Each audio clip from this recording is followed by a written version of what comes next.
हमारा टॉपिक बेटे आज का atomic number and second one is atomic mass.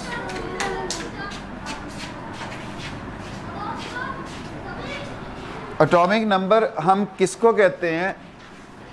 The sum of number of protons present in the nucleus of an atom. किसी भी atom के nucleus में मौजूद प्रोटॉन्स की तादाद को हम नाम देते हैं, ये उसका एटॉमिक नंबर है। अब बेटे सपोज हाइड्रोजन के न्यूक्लियस में इट कंटेन्स 1 प्रोटॉन। जब इसके न्यूक्लियस में एक प्रोटॉन मौजूद है तो इट मीन्स इसका एटॉमिक नंबर क्या होगा? 1। हमारे पास है दूसरा सोडियम का एटम, इसके न्यूक्लियस में 11 प्रोटॉन मौजूद हैं।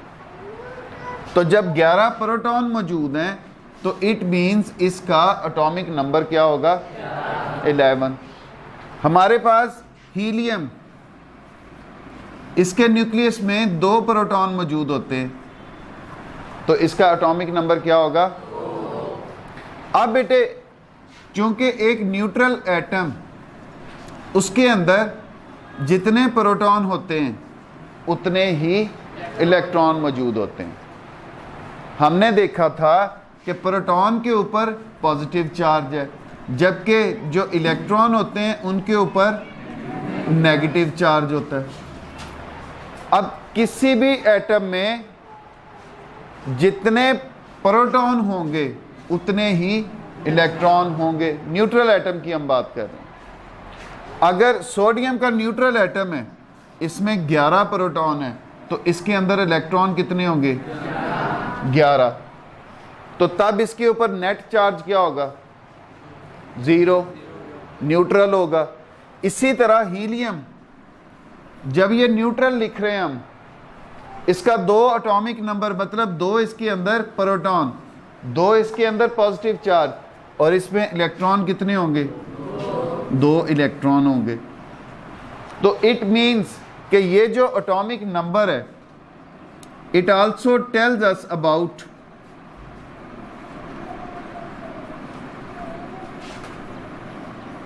Number of electrons present in the atom. दूसरी बात, एटॉमिक नंबर जो है it is a unique property.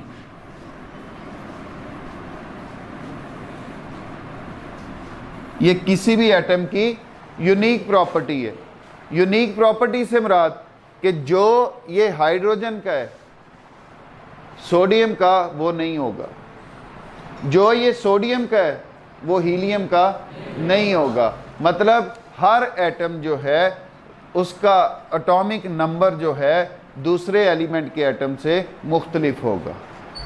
यही हमने एलिमेंट की डेफिनेशन पढ़ी थी कि एलिमेंट जो है वो एक तरह के एटम्स पर मुश्तमिल होता है।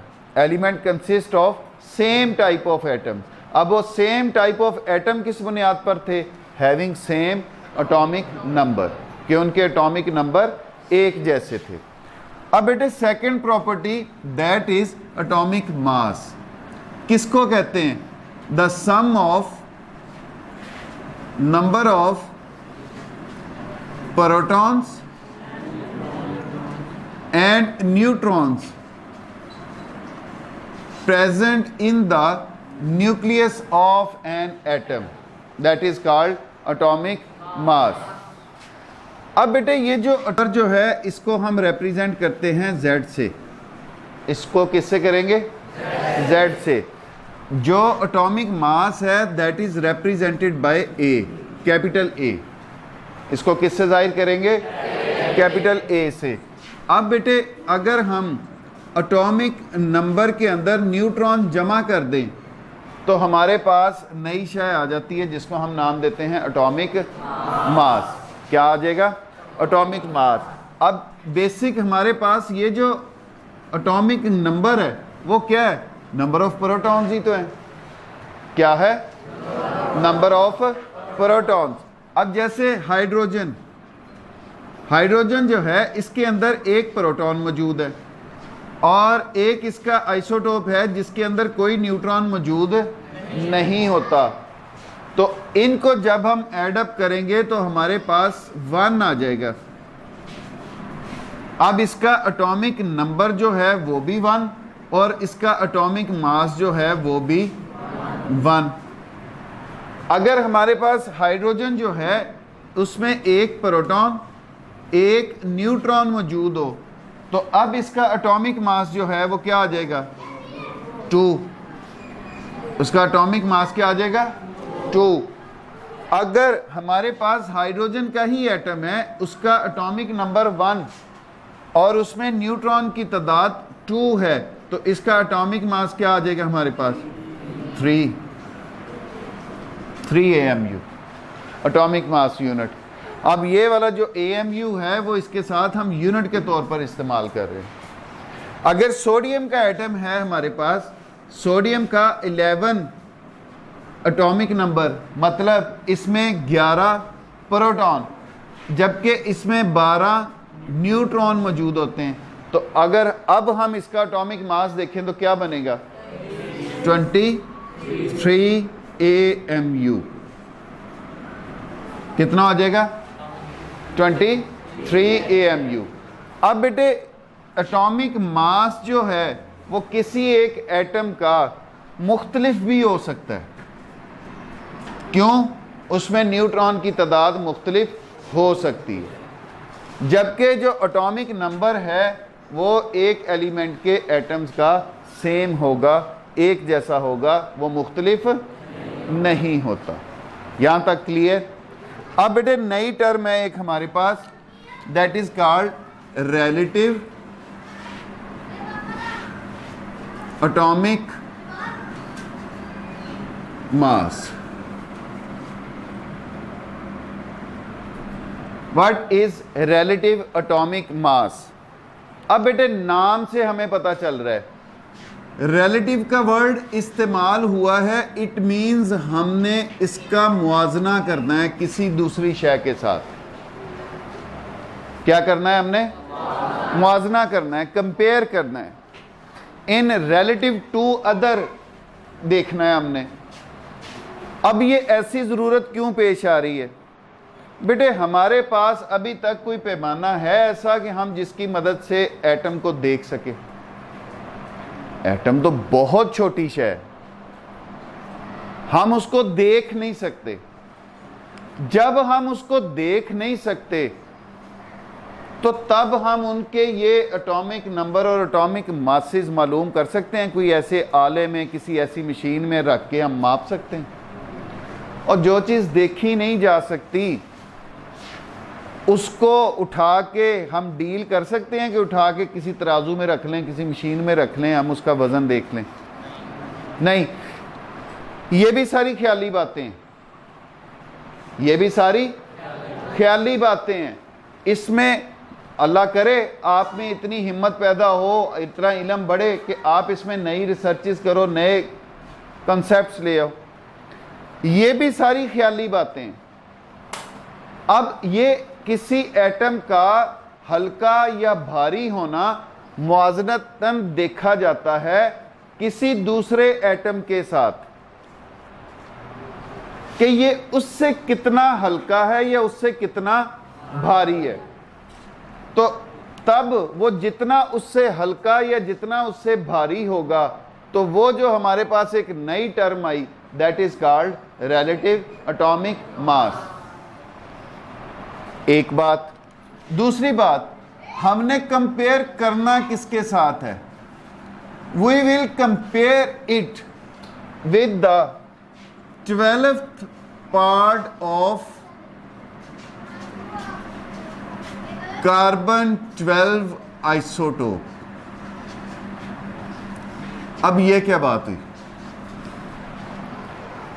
हमारे पास कार्बन, इसका एटॉमिक नंबर जो है वो 6 होता है। एटॉमिक नंबर कितना होता है? 6 होता है। अब इस 6 का मतलब क्या है कि इसमें प्रोटॉन कितने होंगे? 6। इसमें इलेक्ट्रॉन कितने होंगे? 6 होंगे। ठीक हो गया। अब एक कार्बन ऐसा है जिसमें न्यूट्रॉन की तादाद 6 है, एक कार्बन ऐसा है जिसमें न्यूट्रॉन की तादाद 7 है। अब जब 6 वाला हमारे पास एटम होगा, इसको हम एटॉमिक मास देखेंगे तो कितना बनेगा? 12। एटॉमिक मास कितना बनेगा? और अगर हमारे पास एटम 7 वाला होगा तो उसका एटॉमिक मास कितना बनेगा? ठीक हो गया। इसी तरह एक 8 वाला भी होता है। अब जब उसकी सूरत में इसका एटॉमिक मास कितना बनेगा? 14। मतलब C12। अब इसका मतलब ये है कि ये कार्बन का 12 एटॉमिक मास वाला आइसोटोप है। आपको याद होगा हमने आइसोटोप देखे थे जब हमने पिछली दफ़ा एटॉमिक मास पढ़ा था, तो हमने कहा था कि इनके एटॉमिक नंबर एक जैसे होते हैं जबकि एटॉमिक मासेस इनके डिफरेंट होते हैं। ये एक दूसरे के आइसोटोप होते हैं। हाइड्रोजन के 3 आइसोटोप हमने देखे जिसमें एक का एटॉमिक मास 1 था जबकि एटॉमिक नंबर क्या था? दूसरे का एटॉमिक मास क्या था जबकि एटॉमिक नंबर क्या था? तीसरे का एटॉमिक मास क्या था जबकि एटॉमिक नंबर क्या था? Atomic number same, atomic masses मुख्तलिफ। वो किसकी बुनियाद पर चेंज हो रहे थे? नंबर ऑफ न्यूट्रॉन्स की। इसी तरह ये जो कार्बन है इसके हमारे पास 3 आइसोटोप है। इनका एटॉमिक नंबर कितना है? 6, जबकि एटॉमिक मास क्या हो रहा है? 12, 13, 14। एटॉमिक मासेस इनके तब्दील हो रहे हैं, तो ये भी एक दूसरे के आइसोटोप्स हैं। तो अब इस जब कंपैरिजन हमने देखना है, इस कंपैरिजन में हमने कार्बन 13 वाला आइसोटोप नहीं लेना, कार्बन 14 वाला आइसोटोप नहीं लेना। अब बेटे इसके लिए हमने ना कार्बन 13 ना कार्बन 14, इसके लिए हमने कौन सा आइसोटोप लेना है? कार्बन 12 जिसका एटॉमिक मास 12 होगा। अब उसके 12वें हिस्से के साथ वो कैसे? एक एटम जो है वो राउंड, चूंकि इलेक्ट्रॉन उसके अंदर मौजूद हैं, वो रिवॉल्व कर रहे हैं उनके गिर्द। अब जब इस तरह से हम इसको करेंगे कितने हिस्से बन गए? अब मजीद बढ़ गए, अब मजीद बढ़ गए। हमने 12 बराबर हिस्सों के अंदर इस एटम को तकसीम कर लेना। कितने? 12 बराबर हिस्सों में हमने एटम को तकसीम कर लेना है। अब उसका ये कोई भी एक हिस्सा हम ले लें तो वो उसका 12वां हिस्सा कहलाएगा। कोई भी एक हिस्सा हम ले लें, मैंने इसको नॉमिनेट कर दिया तो ये उसका क्या कहलाएगा? 12वां हिस्सा। हम इसको नहीं करते, हम इसको कर लेते हैं तो ये भी इसका क्या होगा? 12वां हिस्सा होगा, चूंकि हमने उसको डिवाइड जो एक जैसे 12 हिस्सों में किया है।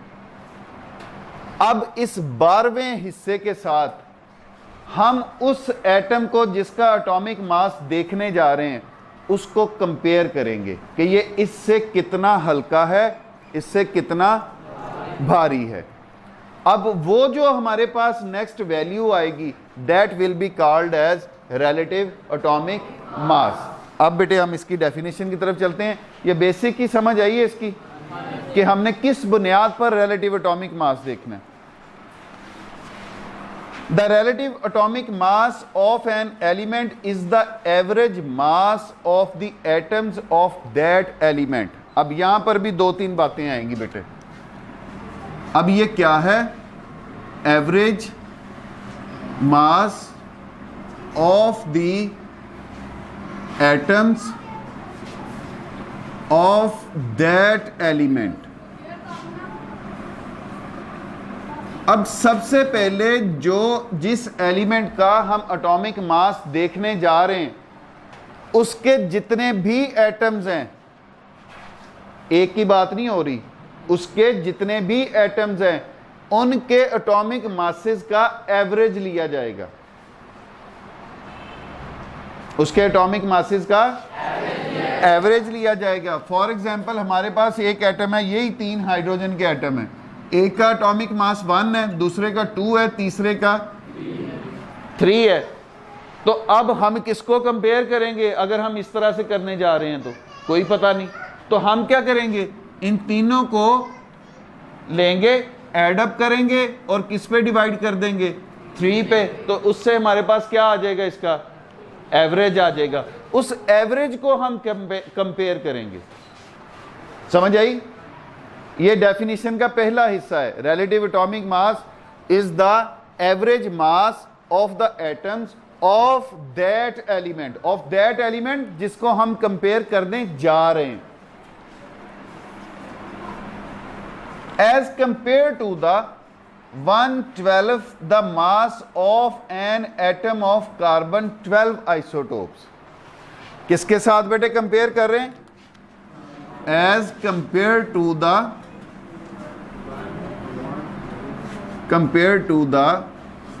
1/12 12वां हिस्सा उसके वजन का, 1/12 द मास ऑफ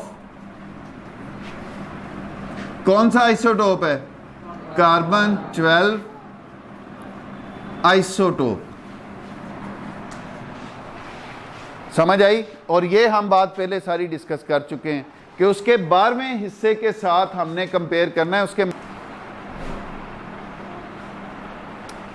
अच्छा जी, अब based on carbon 12 standard the mass of an atom of carbon is 12 units and 1/12 of it comes to be 1 unit. अब वही बात, हमने कार्बन 12 को इसके लिए स्टैंडर्ड बनाया, हमने उसके मास को 12 इक्वल हिस्सों में तकसीम किया। अब उसका जो भी 12वां हिस्सा होगा वो किसके बराबर है? 1 यूनिट के। वो किसके बराबर है? 1 यूनिट के बराबर है।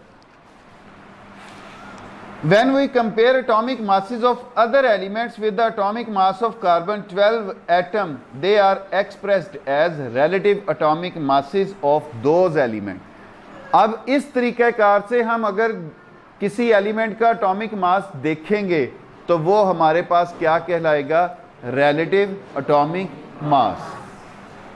The unit for relative atomic mass is called atomic mass unit। अब उसके लिए जो यूनिट हम इस्तेमाल कर रहे हैं वो क्या कर रहे हैं? atomic mass unit जो है वो हमारे पास इसके यूनिट होंगे। 1 atomic mass unit is 1/12 the mass of 1 atom of carbon 12। एक AMU किसके बराबर है? कार्बन 12 के 12वें हिस्से के मास के बराबर है। किसके बराबर है? कार्बन 12 के 12वें हिस्से के मास के बराबर है। When this atomic mass unit is expressed in grams, अगर हम इसको ग्रामों में जाहिर करें, मतलब 1 AMU हम कहें कि ग्रामों में कितने के बराबर होगा? 1.66 इंटू 10⁻⁻24 ग्राम के बराबर होगा। इसका क्या मतलब है? इसका क्या मतलब है कि एक AMU बराबर होगा 0.00000, मतलब 23 जीरो और फिर 166 ग्राम। कुछ समझ आया कि ये ग्राम से कितना छोटा है? बहुत छोटा है। मतलब बेटे 23 जीरो लगने हैं, पॉइंट के बाद 23 जीरो के बाद फिर 166 आएगा। तो ये इतना छोटा पार्टिकल, इतना छोटा मास जो है वो हम मेजर करने जा रहे हैं, और इसीलिए इनके साथ AMU का वर्ड जो है वो इस्तेमाल किया जाता है। अब बेटे फॉर एग्जांपल ये मास ऑफ प्रोटॉन उन्होंने दिया, ये कितना है? 1.0073 AMU, और अगर हम इसको ग्रामों में कन्वर्ट करते हैं तो ये हमारे पास 1.672 इंटू 10⁻⁻24 मतलब 0.00000000 इतना कम मास जो है वो हमारे प्रोटॉन का है। न्यूट्रॉन का भी दिया गया, इलेक्ट्रॉन का भी दिया गया। अब ये बेटे आपने ऑब्जेक्टिव के पॉइंट ऑफ व्यू से ये ज़रूर देखने, ये ऑब्जेक्टिव में आ जाता है, convert the mass of proton into grams, ठीक है। इलेक्ट्रॉन का पूछ सकते हैं, न्यूट्रॉन का पूछ सकते हैं, ये ऑब्जेक्टिव में आ जाता है, इसको वो देखना है।